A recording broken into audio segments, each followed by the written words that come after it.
Welcome back to Everyday Elevations, the podcast where we transform ordinary moments into extraordinary outcomes. Today is going to be a very fun episode, especially for me. If you love to travel and maybe wish you could travel a little bit more and want to learn some more ways to save money, then this is going to be the perfect episode for you. Today, it's my honor to have Rohith Amruthar on our podcast episode today. With that, I'd love to hear a little bit more about you, your background, and your mission and everything.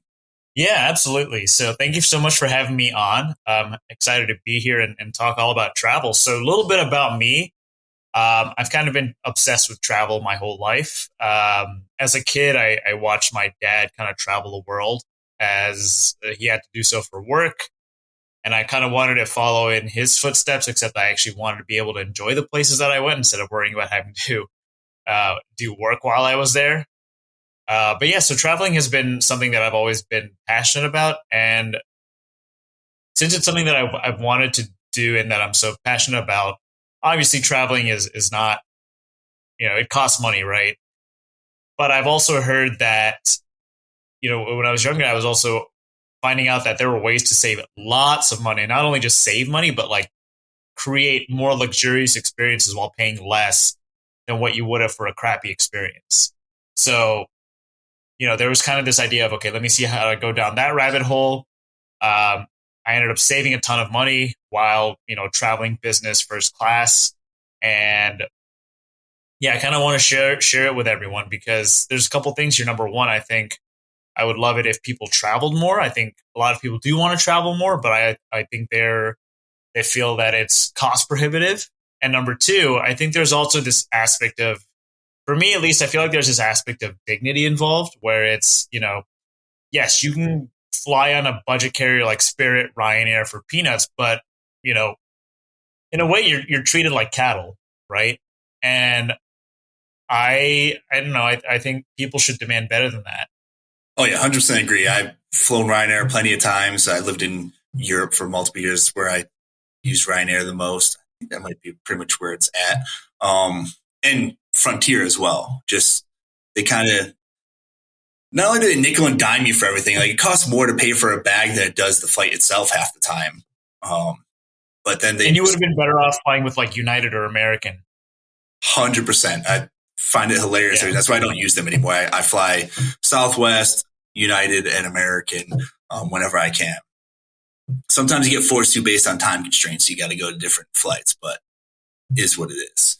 I love that. So I'm sorry, there's a little bit of a tangent there. I'll let you keep going. I want to hear more about this and how we can save money and everything. Yeah. So I think what I'll start out with here is what I call, I think there's a bit of a mindset shift here first that worked a lot for me and that I want to share with people. And then I'll kind of go into more concrete steps as well. So the main mindset that I think people don't have, or maybe they do have it, but it's not really conscious, is that traveling is a skill like any other skill. And like any other skill, it's something that you can get better at with practice and guidance. And when you kind of frame it that way and you view traveling as a skill, you kind of look at it from a different angle. You kind of look at, okay, where did I make mistakes in the past? How can I improve that in the future? That kind of stuff, right?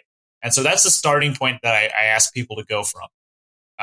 My company, 1% Travel Club, some people look at it and say, oh, 1%, like traveling like the 1%. It's like, no, we're not chartering private jets here.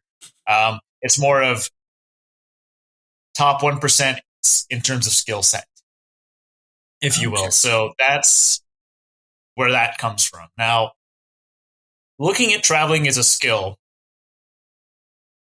the ultimate goal is to become what I call a travel master. And I've created kind of what I call the 5 pillars of travel mastery, which is kind of the 5 steps to get there, or the 5 different areas to focus on when it comes to travel mastery. And so I'll go into them real quickly here. The first one is maximizing your dollar to experience ratio. Number 2 is leveraging points and miles for maximum value. Number 3 is avoiding junk fees.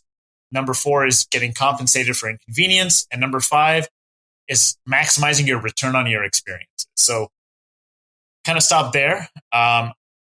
If it helps, I can go into them a little bit deeper. I don't know if you had any questions.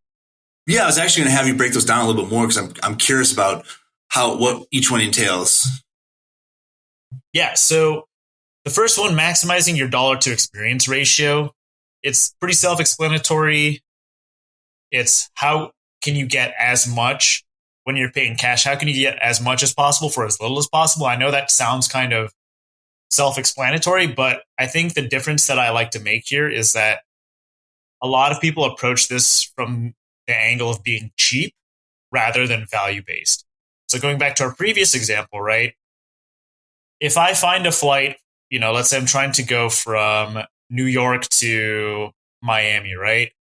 And let's say I find a flight on Spirit for $70 and I see a flight on Delta for $200. Now, the cheap person is going to say, well, I'm going to grab the Spirit one because, it's $70 or whatever, right? But then, like you said, you add the fees on, the seat selection, all this stuff, and you might as well have just paid for your Delta ticket. It comes out to about the same. That's what happens when you're cheap. And again, the whole idea of, you're just treated to a much more inferior experience. Gotcha. So basically just making your money work for you. Exactly. And then some examples that I talk about are, okay, well, I'm going to fly a full service carrier across the Atlantic, but I'm going to make sure I get good money for it, right? So for example, peak fares from the East Coast to Europe come out around, during the summer, anywhere from $800 to $1,200 round trip. In my entire life, I've never paid more than, the max I ever paid was $750, but I usually never paid more than $400 to $500 round trip in economy to go to Europe. And I think that's kind of where I like to go in, is like, you're kind of, in a way, you're kind of expecting certain prices, and so you're willing to pay that. But if you look a little bit deeper and a little bit harder and you're a little bit more flexible, you can save hundreds of dollars right there. Same thing with hotels, same thing with car rentals, anything like that. So that's kind of that first pillar of, maximizing your dollar to experience ratio, where it's, more about value than being cheap.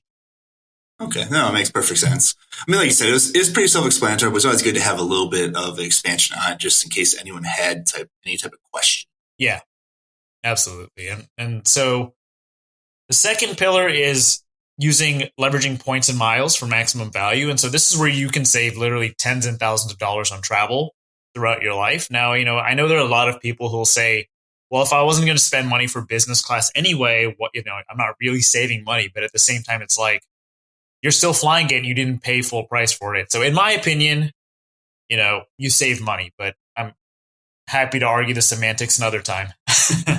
But we'll talk about exactly what that looks like. And so when I talk about points and miles, the first thing people say to me is, like credit cards. And so, yes, credit cards are a big part of it, but I understand some people, might not be in the best shape of credit. They might be afraid of credit cards. And a lot of people that I work with, I've actually worked with people outside of the US where the credit card programs are not as lucrative. So credit cards are one part of it, but they're only a small part of it. And a lot of people say, do I need a credit card? And here's my response to that generally is, you don't need supplements to get big at the gym, but they help. I love that. Okay. Right? So that's kind of how I view it. It's a supplementary thing. Of course, if your credit's in the garbage, then absolutely, get that sorted out before you focus on the supplementary aspect of it. But yeah, that's how I feel about that. But anyway, going a little bit deeper, there are far more creative ways to earn points and miles, through your everyday spending, right? And then here's another little mindset shift is making every purchase work for you. So for example, if I have a credit card that earns points when I eat out, there are certain restaurants also where you can earn points with a specific airline when you eat at one of those restaurants in their network. So in one purchase, I've earned points on a credit card as well as with an airline. So thinking in that way is like, how can I get as much with one purchase? There are other ways to go about earning it too, through actually flying. You can even buy points sometimes. Sometimes that's, I've seen cases where buying points is sometimes a better value than paying cash, which is kind of interesting. Yeah. I've actually never heard of buying points. So I don't have a airline credit card or anything like that. So it's something I'm looking into, especially I looked at your website a little bit and everything and just trying to get smarter on it. And I was like, oh, okay. It turns out I do need to get one of these frequent flyer mileage cards. But yeah, no, this is awesome. I'm loving this right now. Please keep going. Yeah. And the one thing I will add on to what you just said is, yes, there are airline and hotel specific credit cards. So for example, you can get a credit card for American Airlines, you can get a credit card for Marriott, but where you often get the best flexibility are flexible rewards cards where you can transfer credit card points to different airline and hotel points, right? Because if I just earn my points on American Airlines, I'm kind of stuck with American Airlines. Whereas if I earn, let's say, on Capital One, I can transfer to Air Canada Aeroplan, I can transfer to Air France, I can transfer to British Airways, right? Which might have better redemptions than just the one airline that you earn points on. All right. So I'm kind of curious of this because you mentioned restaurants and everything like that you can use points for. But how much research do you do before you select that trip? The trip to wherever, like whatever trip you're planning on doing, like how much research on average do you think you're doing time wise? Yeah. So because I'm a nerd, I spend way more time than I should. Like, I geek out about, this is my job, right? So I kind of geek out about this. I look very thoroughly and closely, but you're right. Like the average person might not have time for that. Which the one thing, that's why I offer award booking, because some people are like, look, I don't want to go through this whole process. Just do it for me. But otherwise, there are tools to make the search easier. And they, depending on when you want to go, how far out the trip is, how complex your itinerary is, you might need to spend a little bit of time researching and understanding it and how, the trends go and all that. But again, traveling is a skill, right? So maybe for your first trip, it'll take you a couple of hours over a couple of months, but maybe after a certain point you get so good where it's like, okay, you know what? I can do this within an hour. Okay. So yeah, like you said, it's a skill set. You get better and better as you keep utilizing it and growing it. Exactly. Cool. All right. Well, I'd love to keep hearing more about the pillars here because these are seriously golden nuggets, and I'm getting ready to have a lot of travel, so I'm going to start utilizing these tips. I'm sure a lot of listeners are here too. Yeah, absolutely. I'll keep going then. The third one is fee avoidance, and this one, I think a lot of people don't realize they're paying fees when they don't need to be paying them, and this could save them hundreds. So some of the big ones are foreign transaction fees. Usually can be saved by the correct credit card. If you're withdrawing cash abroad, right, then you're kind of hit with a double whammy with an ATM fee and a foreign exchange fee. There are cards that you can kind of use to get around that, get around both actually. And then there's just other fees, like kind of like we were talking about with like Spirit, right? You're just going to get stuff thrown at you constantly. And even on the mainline carriers, that happens sometimes. So how do you avoid those? And yeah, it's just something where these things are kind of small. There's kind of a death by 1,000 cuts here because they're just kind of small, pesky fees, whatever. But when you look at how much you've paid, you're like, wow, that was a couple $100 I could have used on a meal. Right? Yeah, absolutely. Couple $100 I could have used if I bought an economy ticket to upgrade to premium economy or even business, right? So again, this is the idea of like, how can you get as much travel for as little money as possible? And, it's funny. I just thought of a quote the other day. Have you heard of people saying things like, you want a champagne lifestyle and a beer work ethic? Yeah, I've heard that. Yeah. Yeah, so it's really funny because obviously with most of life that's quite true. However, with travel, what I like to say is, yeah, you can have a champagne experience on a beer budget. You absolutely can. And that's kind of why it's like when you really look at how much you're spending on these things, especially with fees and how much they add up, you're like, wow, I could have used that towards something else, which would have enhanced my travel experience significantly. Okay. Yeah, I have definitely wasted plenty of money on fees. Sometimes just out of pure laziness. I was like, I don't feel like dealing with a headache, but that's something that I would love to avoid in the future. So I am loving this. You're giving so many good nuggets. I am excited to keep going with the conversation here. Cool. Well, we'll keep going. We've got two more pillars to go. So the fourth pillar is compensation. And this one's interesting. You said you used to live in Europe, correct? Correct. Yeah, I was prior military station in Germany. Okay. So while you were, in the EU, they're much more, how do I say this? You as a passenger have way more in rights from a traveling perspective. So, if you get screwed by an airline, you're able to, request cash compensation a lot more easily than in the US or other parts of the world. But knowing how to get compensation, whether you're legally entitled to it or not, can kind of net you quite a bit back in money. And I can even talk about a story where Delta canceling my flight from Europe actually made me a profit on the flight that I booked. Yeah, please tell me. That sounds interesting. So this is a great example because this is where you see the pillars kind of working in tandem, because this is kind of pillar 1 and pillar 4 working together. So pillar 1 was, maximizing your dollar to experience ratio. So here I found a peak summer fare from, at the time I was living in Chicago, from Chicago to Amsterdam, round trip on Delta, and it was $450. Now on the way back from Amsterdam, my flight got canceled and I was put on one the next day. And I mean, they gave me a hotel and food vouchers and everything. But here's the thing. I was still entitled to cash compensation. And so I went and found ways to get that cash compensation, which was $700, which is more than what I paid for the flight, which is why I profited. Okay. So let me ask you this, just because I don't think a lot of people even know about cash compensation for this. So they cancel the flight. Why, or reschedule? I guess they they canceled it. They canceled, put me on one the next day. Yeah. So why did that allow you for compensation? Like, what made that the case? Like, is there some fine writing when you're placing your when you're booking your trips? Is there something where people can catch that? Like, how do they know to look for the compensation? So that's a European Union regulation, and the reason why I was entitled to compensation was because, and so this actually, I'm glad you brought up this question because this is actually a big misconception. So a lot of people think that any inconvenience kind of entitles them to compensation. And the big one is weather, right? Because that's the one that's kind of the most unpredictable. And that's the one that kind of screws people over the most. And unfortunately, the airline doesn't really control the weather, so they're not really liable for any compensation there. They might offer it to you as a gesture of goodwill, but they're not legally entitled to it. However, in my particular case, this was a mechanical failure under the airline's control.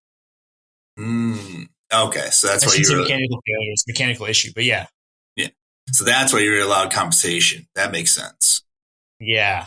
So there are ways to go about figuring out if you are entitled to compensation, because a lot of it is very jurisdiction specific. I think here in the US, we're trying to make it in a way where airlines are more responsible for them screwing up. So I think we're getting there, but I think the European Union and European countries in general have some of the best protections for passengers. So if you're flying to or from the EU, you generally, you're protected, I would say, if your delay is longer than 3 hours and it's the airline's fault. Gotcha. And it makes sense just because living in the EU, I learned that they have high regulations and fines for if they are late for anything like trains. So everything pretty much runs like clockwork there. Never had a single issue. It's amazing. I wish the U.S. could take some freaking notes on that. The other thing I wish the U.S. could do, it's funny. A lot of people think European, that they're less tax friendly, which is true. Like on a personal level, yes, they're definitely, you pay higher income tax. But when you look at actually like airline fees and taxes, they're much higher here, which is why you're able to have airlines like Ryanair, EasyJet, like £5 from London to Munich, right? Whereas, you have those, it's a lot fewer taxes, but here, those kinds of flights have a lot more in taxes. So it's kind of funny how the two markets work very differently. Yeah, no, that's very true. I haven't even really put the two and two together until you mentioned right now. Granted, it's been a while since I've been to Europe, but nonetheless. Sure. Yeah, and I think the last thing I kind of want to add here is if you do find out you're not legally entitled to compensation, and if you're in a situation where you wouldn't have been legally entitled to compensation anyway, like there's no legal framework for if you get screwed by a hotel. Um, you can absolutely ask for compensation. The only thing, like, and this is a lot easier said than done for most people, unfortunately, is just be nice when you ask them. It's amazing that you even have to say that out loud because some people don't understand that customer service only works if you're willing to. I mean, that's not true. Not that it only works, but it works so much easier when you're trying to get something if you're treating someone with kindness. Like you're asking for their help. It's very hard for somebody to want to help you if you're being a jerk about it. They're still going to within reason, but they're going to be less inclined to go out of their way. And I'll never forget, I was just talking about the flight from Amsterdam that got canceled. We found out like while we were lined up at the gate that it was canceled. Like, no, we had actually gotten on the plane, had gotten deplaned when they found this issue.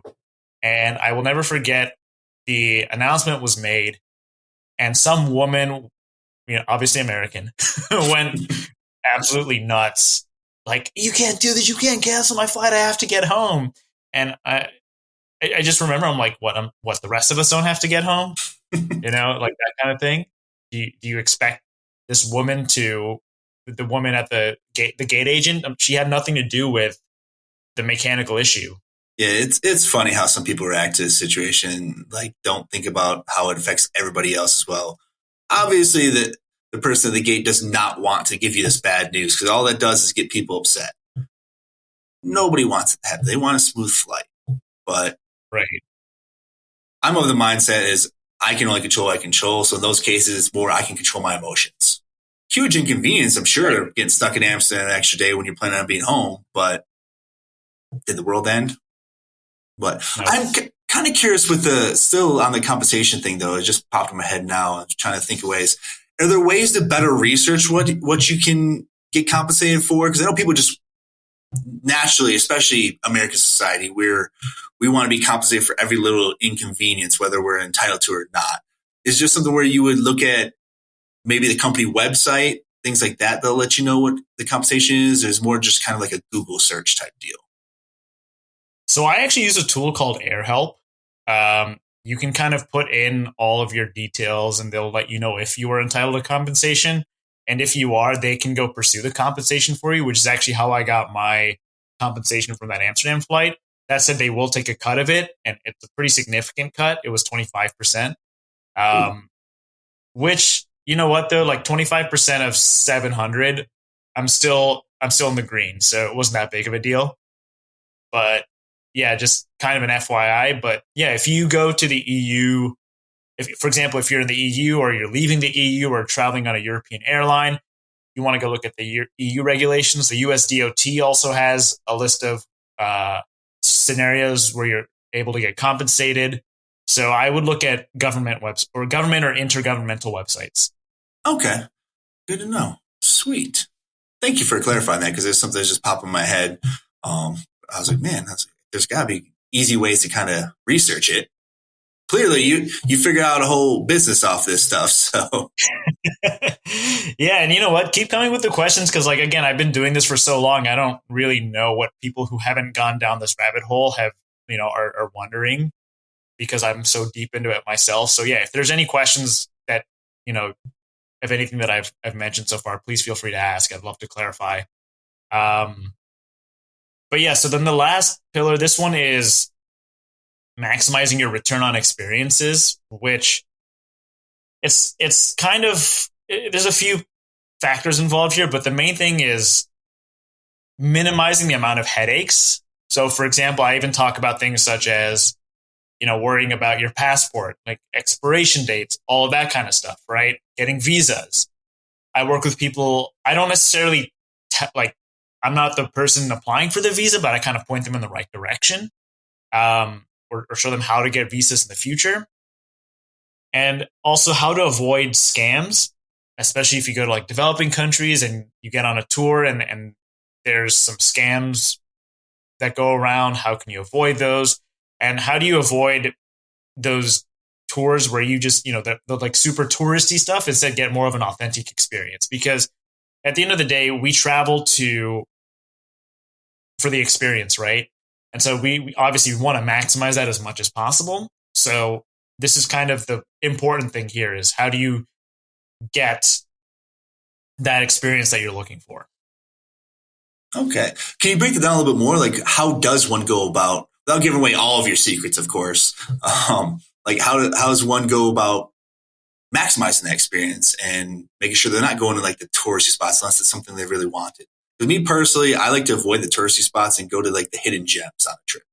Yeah. So I will say, if you do see a tour that you like, check the reviews. I think that's a big one. Check the reviews for tours. It's not like I never go on tours myself. I do, because especially in certain countries where it's like, you can't really get around on your own, or it's not easy to navigate on your own. You kind of have to. But yeah, I would say that's a big one. And then also just kind of look at alternative forms of transportation. So for example, I just came back from Bali. A lot of people just took scooters around and drove around on scooters. I think with that particular one, scooters can be a bit dangerous if you don't have experience riding them before, but they were pretty common. So like kind of researching your own transportation. But in terms of actual experiences, I'm a huge fan of Airbnb experiences because they're often hosted by locals, and they're quite authentic in a way. So I'm a huge fan of those. Yeah, just check other, Reddit is a great place. Any travel forums, TripAdvisor, asking questions even. Yeah, that's kind of, it's funny you said me giving away my secrets. There's not really, the secret is that like you just kind of have to figure out what works for you, because I can share what works for me, but it might not work for you. And that's kind of where, I kind of get to understand what the people look for, and then point them in the right direction. Okay. I like it. This has been fantastic. There's so many little tips. Like I told my fiance last night, I was like, "Oh, I'm about to hop on a call and tomorrow on an interview and talk about how to get smarter about travel," for lack of a better term. For when I was talking to her, I was like, there's going to be so much information. It's going to be amazing for so many people. And with us getting ready to make a bunch of trips, like this is going to be huge because we're trying to go to Aruba. We can't do much about Disney Cruise. That's just the expenses are already included in there. You're kind of hosed. Which, it's so funny. What did I read yesterday? I read it. This isn't Disney Cruises, but it was like Disney World. Like some mom had like her daughter ordered cereal or something, and it came out to like $70 or something. Like a bowl of cereal was like $70. Now, I will say one story I read, and not necessarily related to travel. It was supposed to be. So somebody ordered a bunch of Disney Plus gift cards, like $10,000 worth, and made the mistake. It is an older, I don't remember, is it a lady or a gentleman, but either way, an elderly person. And they were trying to do it nice, do something nice for their grandkids. But Disney was actually amazing about it and transfer that into the Disney theme park money, because that's what it was supposed to be for. Yeah, so it's pretty cool hearing that. But I thought it was funny because we booked our trip for Disney and they're charging. So I have a newborn, 1 month old. They're not going to provide any food, anything for my child. $750. Oh my God. It's like, okay. It's like, I know how I'm going to get my money's worth for this one. I'm like, we're going to line up for like an hour with all the characters. That's insane. Yeah, I mean, it is what it is. It's still been a really cool experience, and it'll be fun to look back at. But I thought that was kind of silly, since we're talking about like Disney stuff like that there. But yeah, I love this so far. There's so much information here. You mentioned earlier in the podcast about some misconceptions. Let's talk about some common misconceptions of the travel and things that you entail. Yeah, so I can talk about a few here. So I started posting some TikToks recently, and I had one that just blew up. It was about American Airlines introducing a brand new business class product, would look really nice. And a lot of the comments were, oh yeah, a lot of expletives. Oh yeah, these rich F words can, have more space now while I have less space in economy. Or eat the rich and things like that. And I kind of just looked at these comments. I was like, God, if only these people knew that you really don't have to be rich to fly in business or first class or travel in luxury. I created this strategy when I was a 22-year-old kid in college with no money. And now, granted, back then I wasn't necessarily traveling business or first class as much as I do now, but I also wasn't backpacking it and staying in 10-bed hostel rooms either. So I think that's the thing. I think there's people who will look, they'll walk past the business class cabin and they'll kind of be like, oh, these rich, just kind of this feeling of resentment. And I'm here to say, like, no, and as an average person, you can absolutely get this experience too. And it goes back to my initial point about the whole idea of dignity, right? Or it's like, I want to have a dignified travel experience. And I think that's a part of the reason why a big part of the reason why I strive so hard to get to this point where I can travel business or first whenever I want. So I think that's a big misconception. It's like you have to be rich to be able to do this. Another misconception is that you have to spend a lot of money on credit cards to be able to do this. And again, that's also not true. You just have to be smart about where you're spending it and where you're earning the points. And this was, again, going back to what I mentioned to you, right? Like, if you're only spending on an American Airlines credit card, you're only earning American Airlines miles. Whereas if you put it on a Chase Sapphire card, an Amex, Capital One card, those points could go to other programs where you could get better value for those points. So it's really about understanding how to leverage every single purchase that you make and how to best redeem them. So I think those, off the top of my head, those are two misconceptions that, come up right off the bat. Okay. Let me ask you this, just because we're talking about the credit cards and everything like that.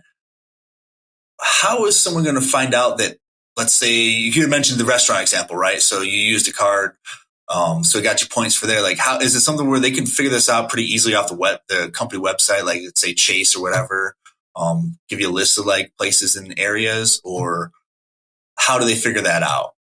Yeah. So usually when I work with clients, I usually, depending on their home city and which airport they fly out of most, I ask them to pick a primary rewards program, or even for hotels.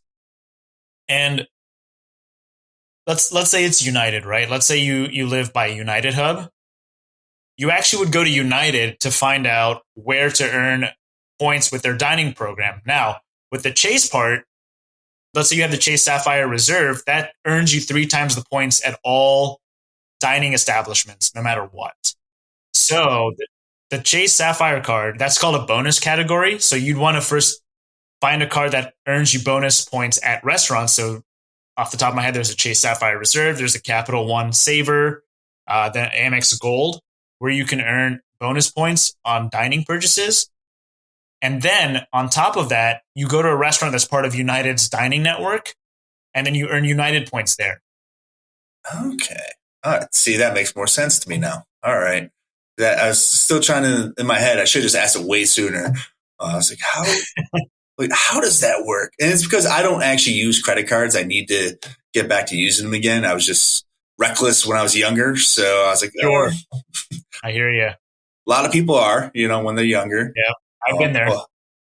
So it's one of those things I'm just not smart on cards. So I figured to ask a little more questions on that. Are there any other misconceptions you can think of off the top of your head? Any other misconceptions I can think of off the top of my head? Yeah, I would say the other misconception that I tend to address is, as you can see, I'm a huge fan of a cohesive strategy when it comes to all of this, right? Like, that's the whole purpose of the 5 pillars of travel mastery is, like, you see they're like all these separate moving parts that kind of work together to create this big strategy. A lot of people just tend to ask me for hacks, tips, tricks, and, those can get you so far. But when you combine them with other strategies, if you will, you can create one big strategy around that. Like, that's it. Maybe process is the right word. When you create when you have a process in place, that's really when you get the real savings. So going back to my previous example of the compensation and the cost cutting, working in tandem. That's because I had this process in place that I was able to get that kind of result. Huh. Makes sense. I'm a systems guy myself, so that makes perfect sense. And yeah, I think people are always looking for that quick fix, like little hack versus creating something a little more sustainable and long term for themselves. So it's a good tip. Yeah, and on that, I do want to ask, because again, not ask, I do want to mention is a lot of people do come to me and ask, hey, I'm going to XYZ country in 2 weeks or something. Can you help me out? And it's like, no, sorry, I can't. And even 6 months out, sometimes I'm a little bit iffy, right? I have to kind of check like, okay, would you open a credit card right away? Or do you have any credit cards already? Do you have any points? I would say to get your strategy to a point where it can kind of go on autopilot takes a year. And that's why I do work with people shorter term, but I'm very picky about who I work with short term. They already kind of have to know what they're doing. Long term, if I do work with them one-on-one, I would prefer to work with them for a year because this is how you really, again, make it work for you, make like the process work for you, create your own process, create your own system, if you will. Gotcha. Okay. No, I mean, it makes sense because there's a lot that goes into this whole process. So you can't really rush it, especially 2 weeks. Like that's just someone looking for a quick travel hack at that point. Like where can I save a couple bucks versus actually trying to change how they travel. Exactly. Like I'll get text messages like, hey, can you find me a flight tonight? Like, no, sorry. I mean, you can do that yourself. I mean, you can just go on Google and find it yourself. I can't. It's that another misconception here is that I have some sort of access to some magical tool or knowledge or hidden knowledge about this. And none of it's really hidden. It's just you need to know enough to and know how to form it into, like I said, a cohesive process. It's just taking a lot of different things and forming it into one cohesive process. Makes sense to me. Oh, well, I've really enjoyed our chat here today. I'd love to just open up the floor. If you have anything that maybe we didn't touch on at all that you'd like to talk about a little further, I'd love to give you a little bit of time for that. Otherwise, we can wrap it up whenever. Yeah, I think the last thing I would just kind of leave the listeners with is try and demand a little bit more out of your travel experiences. And you can see how the more you demand each time, the better your experience is going. And you see, oh my God, I didn't know this was possible. And when you get resourceful and you realize this really didn't have to cost very much money. And that's, again, going back to the whole idea of traveling as a skill. So that's kind of what I would leave the listeners with. I love it. Okay. That's fantastic. All right. So I like to end my podcast with just a couple quick questions, nothing too crazy. One of my favorite questions to ask is if you could have any superpower, and it doesn't have to be like X-Men superpower or anything, like just whatever you consider a superpower, what would that superpower be? I wish I didn't have to sleep. That's fair. That would be kind of cool if you could just be awake the whole time, have no ramifications, your body still recovers, the cells are all good. Mm-hmm. Just get so much more done. You get so much. Yeah. That's what I was just about to say. You get so much more done. It feels like there's never enough time in the day sometimes. Yep. But awesome. I love that. All right. And one of my other questions I'd like to ask is if there's what would be the one quote you live by? If there's something that maybe even a mantra or anything like that, what is that quote? I think one quote that always kind of, you hear it a lot, but I think, the more you hear, or at least for me, the more I heard it, the more I kind of resonated with, especially as I got older, was, I think it was Albert Einstein who said this, was strive not to be a success, but of value. Okay. Might have misquoted that. That might not have even been Einstein. It's all right. We're not judging you. The most important part is the quote itself and what it means to you. So that's the only reason why I ask a question. Yeah. And what it means to me is, I think you're kind of, especially in the West, right? We're kind of given success as a standard of how much money you make. Did you buy that house with a white picket fence and 2.1 kids? That kind of stuff, right? And let's face it, the American dream is kind of falling apart. And I think that's why a lot of people are asking, like, what does it mean to be successful? And I think when you're chasing some kind of outward definition of what success is, you, in a way, give up your true gifts. You kind of suppress your true gifts. And so that's why I kind of believe that we need to look inward and not try to be something, but just be more of ourselves, our true selves, and give what we are naturally good at. Love it. Yes, that is amazing advice. Yeah, I've learned that very recently, the past like year or so, that it's very important to become your authentic self. It's hard to figure it out too. I didn't know. It took me months upon months of like meditating and research and figuring out what lights me up to understand a little bit of what my authentic self is. And it's still a work in progress. Now, one of my favorite quotes, it's from a gentleman by the name of Jesse Itzler. It's be where your feet are. And it's just about being in the present moment. I have a very hard time. I have severe ADHD. My mind's always racing a mile a minute. So it's very hard for me to stay present. So when I think of that quote, it kind of keeps me in the moment and to really have more gratitude for life by doing that. Right. Yeah, no, because we're always, again, in the West, we're always striving for something rather than enjoying where we are. We're go, go, go mentality. But yep. All right. Well, this is an absolute blast. I really appreciate you hopping on the podcast here. It's so much information, and I can't wait for this episode to come out. Thanks again for being on. Thank you for having me. It was a blast for me as well. Of course.